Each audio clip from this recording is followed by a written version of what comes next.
City football ইতিহাসের সেরা দিন ছিল 2016 সালের 2 মে।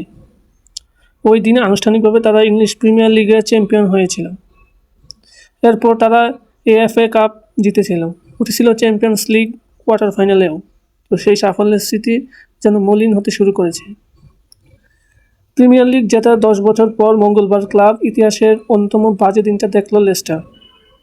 হাল সিটির বিপক্ষে ঘরের মাঠে 2-2 গোলের ড্রয়ে বাংলাদেশের ফুটবল তারকা হামজা চৌধুরীর দলের লিগ ওয়ানে অবমানন।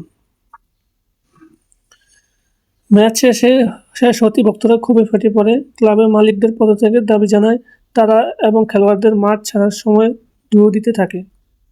গত মৌসুমে প্রিমিয়ার লিগ থেকে ইএফএল চ্যাম্পিয়নশিপে অবনমিত হয়েছিল ফক্সরা।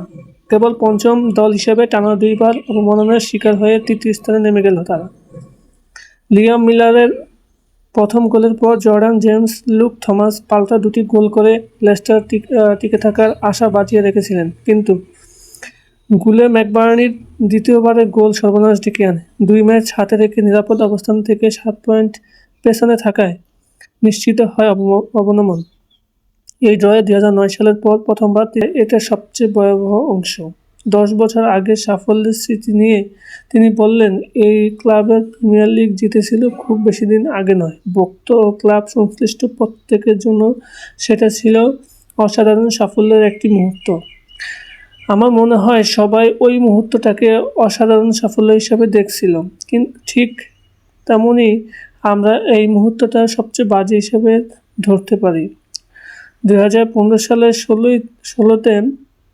16তে শিরোপাজয়ী মৌসুমের পর 2021 সালে এফএ কাপ জিতেছিল লেস্টার। তারপর ইউরোপেও ছিল সাফল্য। উয়েফা কনফারেন্স লিগের সেমিফাইনালে খেলছিল তারা। 2022-23 মৌসুমে ক্লাব অবনমিত হয় চ্যাম্পিয়নশিপে। তারপর ঘুরে দাঁড়িয়ে 23-24 মৌসুমে খেলে প্রিমিয়ার লিগে, কিন্তু পরের মৌসুম ছিল হতাশার। 12 ম্যাচ পর বরখাস্ত হন কোচ স্টিভ কুপার। তার জায়গায় এসে রুড ফন ফক্সদের লিগে টিকিয়ে রাখতে পারেননি। এই মৌসুমের শুরুতে তারা খরচের নিয়ম লঙ্ঘন করে 6 পয়েন্ট হারায়, ফর্মেও ভাটা পড়ে। সবশেষ 18 ম্যাচে মাত্র 1টি জয়।